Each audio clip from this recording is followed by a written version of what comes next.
I'm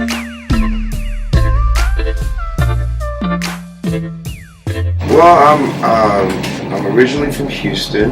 I graduated from Texas Southern University by way of Jack Yates High School. Lived in Third Ward, Texas, probably all my life until I moved to California in 1984. I have 4 kids, 28, 20, 11, and 3. Don't ask me how I got it all spread out like that, but it's a blessing. I'm a filmmaker, professor. I'm a media psychologist, and I have a passion for storytelling. And I guess I can also say additionally, my passion is to teach. I enjoy that a great deal, and not just teaching. I enjoy teaching here more than I taught at other places, and I've had a great time. And this is where I feel like there's a greater need. I feel like I'm accomplishing more and helping more people. So, and when people are trying to get to know me, I like to try to explain to them Afrocentric, entrepreneurial, Catholic, philanthropic person with a mercenary spirit, mercenary Swahili tradition. Just like I like to give back without expecting anything in return. Although getting something in return is always nice.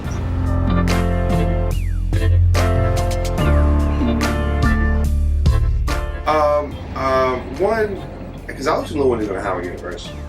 My parents didn't think that was a smart deal since we had TSU in the backyard, and they could afford it and all of that. Because I really wanted to do it on my own, I joined the Navy. And when I joined the Navy, I got a chance to visit Howard University and some other schools, and then I just got a greater appreciation and respect for what was already in my backyard. And so eventually, what my parents were saying to me, I figured out that I don't have to go to Howard to get the experience that I'm looking for. And I think for me, I just wanted to leave Texas. And when I joined the Navy, I did. And so that kind of fulfilled that void right there. But that's kind of how I ended up here, and I really appreciated it. Being in a position to recognize the value of being at the university. At the time in the '90s, this was the place to be, and I'm glad I had a chance to experience that.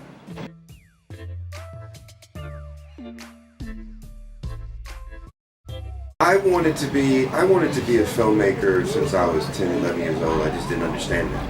I loved movies. I was always paying attention to the credits. I was always trying to go to libraries and look at those jobs. What was that? What were they doing? And it wasn't until I attended the American Film Institute, let me trace that. It wasn't until I attended Jack Yates and the School of Communication. They have a communication department. And that really, really got it cracked. I was picking up the camera, I was in photography, my auntie did weddings, she was a videographer, she loved the stuff too, so I was always having the tools in my hand. But I didn't really get to understand narrative storytelling until I went off to grad school. But Spike Lee and, She's Gotta Have It, School Days, Do the Right Thing, those movies really, really kind of propelled me into really believing that I could do it.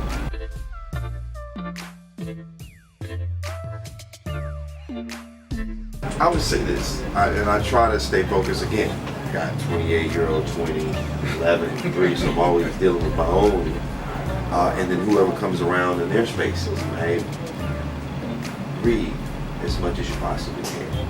You're living in a time where you have access to the information, tutorials, and affordable equipment. And I wish I had that, right? Because I think that could have helped me grow even further. But and I see what bothers me a lot of times, it disappoints me a lot of times when I see young people having the ability to do that and they don't take advantage of it. So to read, find your passion, be clear about it.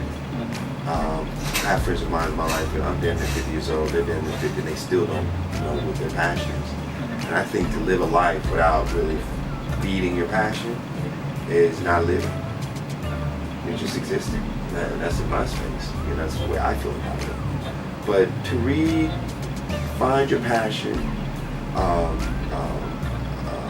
and focus. So there's so many distractions out there. I have to work on it every day to not, call it drifting, right? Doing things that are keeping me away from doing the things that I need to be doing. Even though these are things that need to be done, but they're not as important as these things are. And because I'm over here doing these things, I keep not getting so. And I see that happening with a lot of young people. They with all of this new media technology and social media, it's just kind of really hard to focus. And I tell people these three things: politics, personality, and craft. You got to get all three of those things in check if you're going to have a successful run at feeding your passion. Politics, personality, and craft. And in that order, right? You've got to know your craft, but the last thing anybody's going to be checking with you on is your craft. They first got to like you. That's your personality. Politics is, do you know how to stay in line? Or are you, do you have a level of discernment? Do you know how to open your mouth when you should and close it when you should, right? And then your craft. The craft speaks for itself. So you don't really have to talk about your craft, right? And the other thing is adopting this process of creating opportunity for other people is always going to feed you, right?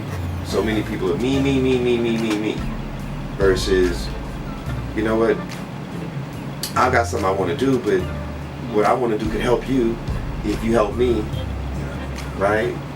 Versus just running on me. Or I never forget, we just did this music video, and Paul and David Funches and they were like my DPs, and one of it's great that they can watch the video and go, yeah, I recommended that shot. I actually said he should step away, and it's a collaborative process. So they were helping me get the video done, but I was helping them find their own confidence and their own eye and their own ability to say, well, you know what, I can do that with Dixon. I can go do this with others. And that's the process. It's experiential learning, and I was forced to be in that kind of space. But you don't have to be. It's a choice, but it's a choice you should make.